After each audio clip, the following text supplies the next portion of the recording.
The call came at 6:47 p.m. Alex had just stepped out of the shower, towel around his waist, when his phone buzzed. Unknown number. He was about to let it go to voicemail when something in his gut, something ancient and quiet, told him to pick up. "Good evening, Mr. Morozov." The voice was polite, slightly uncertain. "This is reception from the Monarch Hotel. Your wife has arrived, and the key to the presidential suite is ready. Should we send her up now or wait for your arrival?"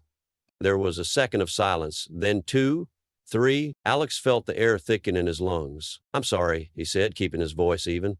"Could you repeat that?" "Yes, sir. Your wife checked in just now. The suite is—" "I think you have the wrong number," Alex cut in calmly, almost too calmly. "Oh, my apologies, sir," she said. "Mr. Sokolov would—" But Alex had already hung up. The phone, still warm from his grip, lay motionless on the bathroom counter. A single bead of water trailed down his temple, slow and deliberate, as if time itself was mocking him. For a long moment he just stood there, silent, motionless, listening not to the hum of the city outside his window, but to the slow unraveling of something inside his chest. He walked to the living room in a trance, like a man retracing the final steps before a crime scene. His apartment was immaculate, minimalist, neat, cold, a reflection of the life he'd carefully curated over the years. But suddenly, all that order felt meaningless. Ira, his wife, his careful, distant, always perfectly composed wife, the woman who never forgot to buy oat milk, never left dishes in the sink, and never, ever let him see her phone screen. The thought came uninvited, but it settled like dust in the back of his throat. How long have I known? He should have felt rage or heartbreak, but instead all he felt was stillness, the kind that comes right before a storm. A lesser man might have called her, demanded answers, crumbled. Alex, however, simply opened the drawer beneath the coffee table and pulled out a small black notebook. Inside were passwords, old receipts, a USB stick labeled "in case."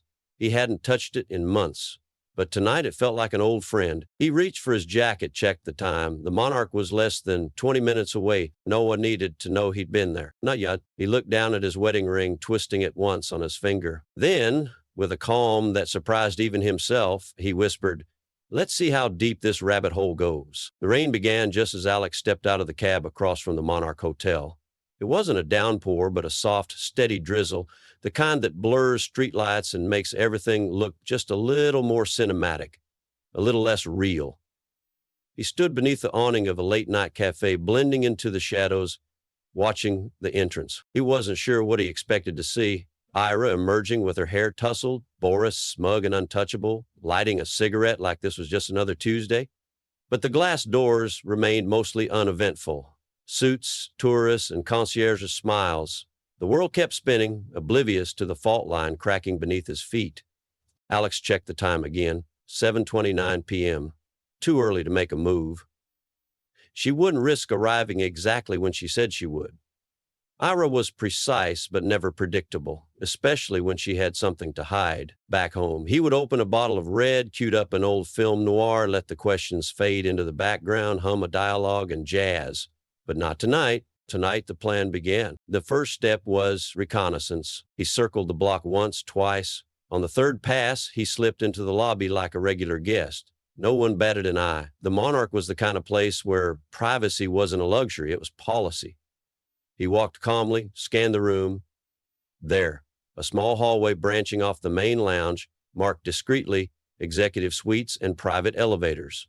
A security camera perched overhead. Alex didn't look up. He didn't need access, not yet. All he needed was timing. He crossed to the bar and ordered a mineral water, sipping slowly while pretending to scroll through his phone. His heart was a metronome, steady, controlled, not betraying the quiet fire building inside him. At 7:43 she arrived, hair swept up, makeup subtle but flawless, that same navy coat she always wore when she wanted to appear professional but striking. He felt something twist inside him, but he didn't let it show. She walked with practiced confidence, nodded at the concierge, and disappeared into the private elevator with a keycard swipe. Not a flicker of hesitation. He counted silently, 10 seconds, 15, 30. Then Boris appeared, smug, predictable. His charcoal gray suit looked expensive, but his gait was slightly off, maybe a limp, maybe just arrogance. He didn't stop at reception. He didn't need to. He knew exactly where he was going. Up. By 7:55, they were both in the suite. Together, Alex finished his drink, rose from the stool, and stepped outside again. The rain had stopped.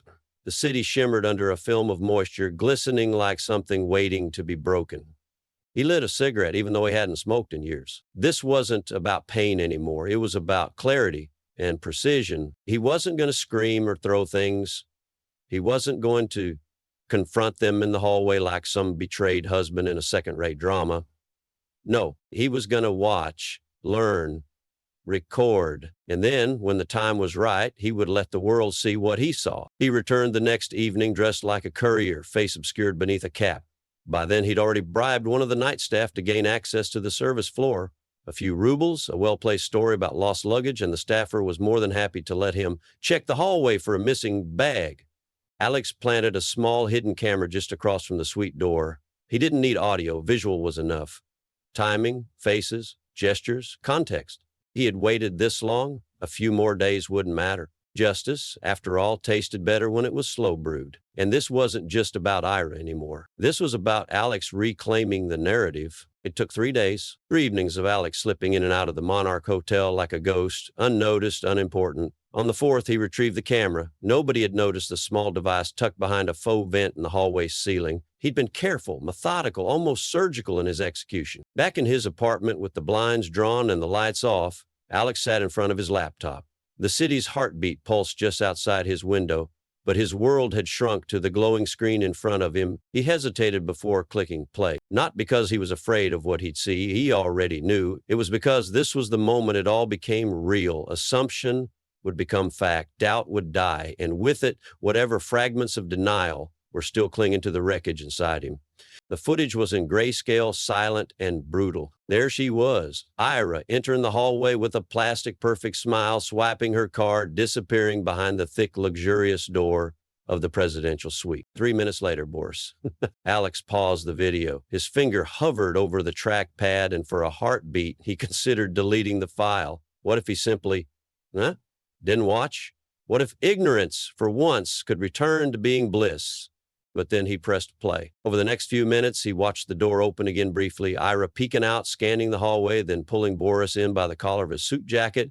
A playful gesture, almost affectionate. The door clicked shut. There was no need for more. He had what he needed. Still, he kept watching, because part of him wanted to see how long they stayed, how many nights, what they wore, how they moved, because some sick, broken part of him still loved her, still needed to see if she loved someone else. When the files were sorted and edited into a clean timeline, Alex stared at the folder on his desktop, labeled plainly, Truth. It was enough to destroy them, careers, reputations, the entire illusion they'd wrapped around themselves like designer fabric. But that was when the hard part began. Who should receive it first? He opened his messages and typed out a draft to Ira. Simple. No accusations, just a video link and the words, I know. Then another, this time addressed to Boris, you were never as careful as you thought. Then the idea that had crept into his mind 2 days ago, now returning like a whisper. The corporate group chat, the one that included not just employees, but also a few board members. The chat where they posted quarterly successes, birthday wishes, and motivational quotes. Clean, harmless. Until now. He hovered over the button, but instead of sending, Alex closed the laptop. He got up, walked to the kitchen, and poured himself a drink. The silence in his apartment was deafening, but it wasn't peaceful. It was sharp. It bit at him. Was he becoming the thing he hated, a manipulator, a puppeteer? He'd been careful not to become a cliché, the betrayed husband who loses control and lashes out.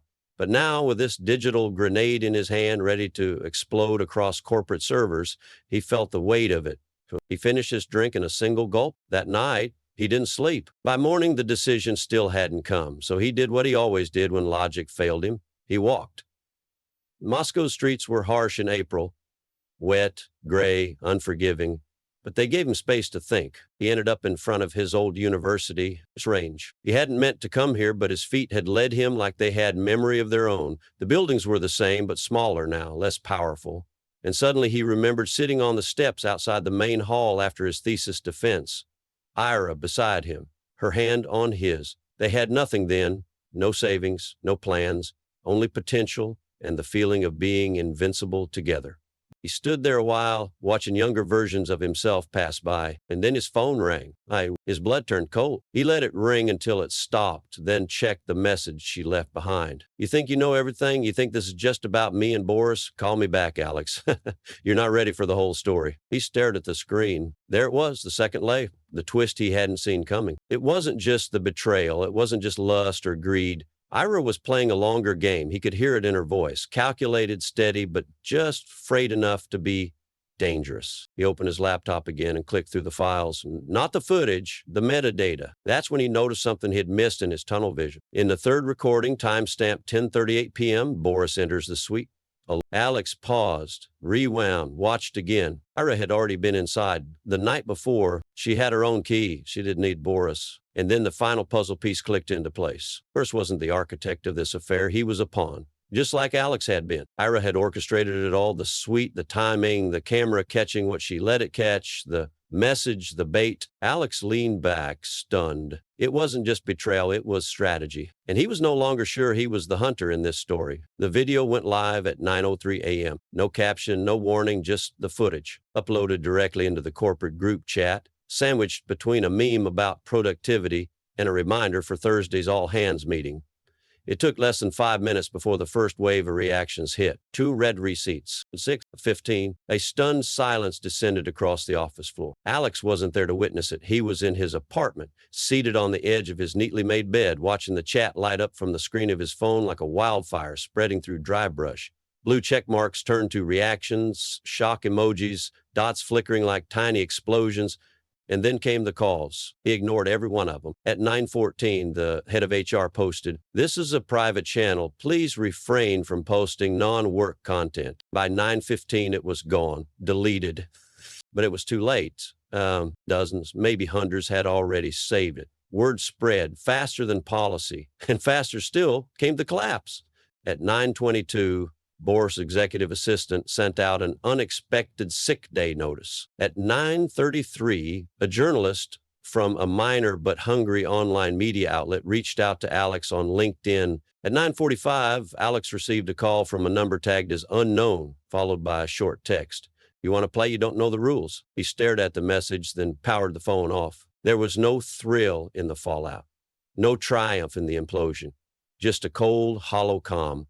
The kind that follows a controlled demolition, when the dust hasn't yet settled, but you already know the building's never coming back. Alex walked to the window. The city was wide awake, oblivious to the quiet ruin he'd unleashed.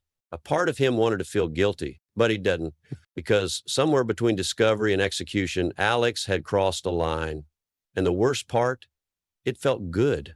Not exhilarating, not liberating, just clean.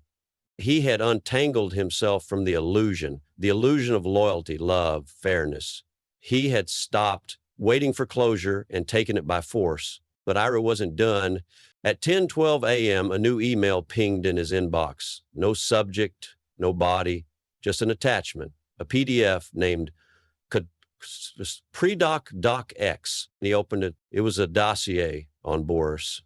Financial irregularities, off-the-record bonuses, alleged hush payments to former interns, photos, scans of NDAs, internal memos. At the bottom, a note in simple text. "You think I needed him? I used him, just like I used you once. Now we're even." Alex blinked. Eve, this wasn't the act of a desperate woman trying to cover her tracks. This was Ira tying off loose ends, orchestrating her exit with surgical precision. Suddenly, the real betrayal wasn't the affair. It was the realization that while he'd been playing revenge, she'd been playing chess. He had detonated a scandal, but she had positioned herself as the whistleblower. A few more clicks confirmed it. The documents had already been forwarded anonymously to compliance, to legal, to press contacts. She would walk out of this not as the disgraced executive's mistress, but as the woman who exposed him. By noon, Boris was trending on X. By 12:30, a statement appeared on the company website. Effective immediately, Boris Sokolov has stepped down from his position pending investigation. No mention of Ira, no mention of a video. And at 12:51 p.m., she called. Alex didn't answer, but she left a message. "You wanted everyone to know, right? Well, now they do. But they won't remember you. They'll remember me. I don't want your apology. I want your silence. Walk away, Alex, while you still have something left. He sat in the silence that followed, letting it stretch, letting it breathe. Was that it? Was this how it ended? No grand confrontation, no emotional catharsis, just scorched earth and two people standing on opposite ends of the ash. He stood, walked to the kitchen, and poured water into a glass with slow deliberation.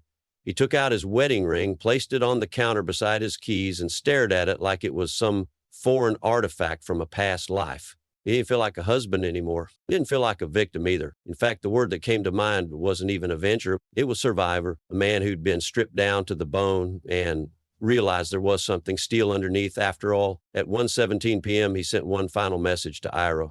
No threats. No anger. Don't worry, I'm not coming after you. You've already buried yourself, and when the ground shifts under your feet, just remember, I didn't dig the hole. I just stopped pretending it wasn't there. Then he powered off his phone for good. Not because he was finished, but because she wasn't worth the next chapter. A week later, Moscow looked the same. Same gray skyline, same indifferent pedestrians brushing shoulders at crosswalks, but to Alex, the city felt quieter, like something had shifted, not outside but within. He stepped onto the train platform at Kursk Station with nothing but a worn leather duffel slung over his shoulder, no laptop, no wedding ring, no phone. He had deleted his accounts, scrubbed his online presence, and forwarded his resignation to the company 2 nights ago.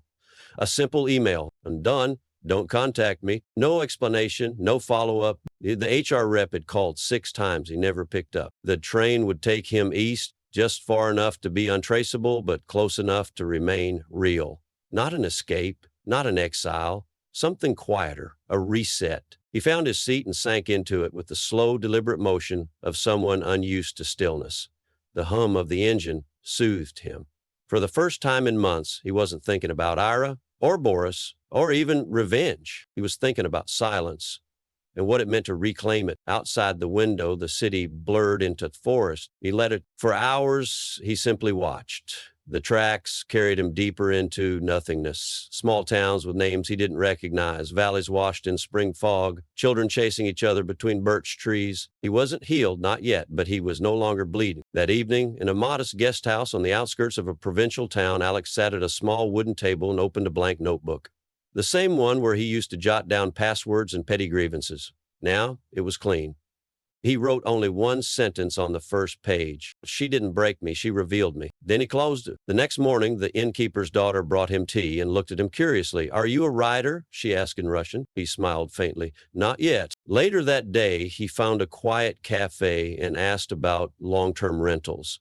The barista handed him a flyer with an address scribbled on the back. Something about the slowness of the conversation, the honesty in it, made him feel more human than he had in weeks. Back in Moscow, headlines had moved on. Boris's scandal had been replaced by a tech CEO's downfall. Ira's name was nowhere to be found, just as she had intended. She was clever like that, dangerous, untouchable, but not unforgettable. He didn't hate her anymore. He didn't miss her either. He had loved a version of her that never existed. Now, in her absence, he was meeting the version of himself he'd buried under years of performance. No longer the composed husband, no longer the reasonable man who took the high road. Just Alex, quiet, watchful, unfinished. He was reading in the garden one afternoon when he heard footsteps on gravel. A figure paused at the gate, blonde hair, familiar silhouette. She didn't smile. Didn't speak. She just held up a small envelope and placed it on the stone wall before turning away. He didn't follow. Only after she disappeared down the path did he pick it up. Inside was a photograph, a flash drive, and a note. This isn't over, not unless you want it to be. Alex looked up at the clouds rolling in over the distant hills. Maybe it wasn't over. Maybe nothing ever really ended, but for now he wasn't playing anymore. He tucked the envelope inside his coat, turned back to his book, and let the storm pass without flinching.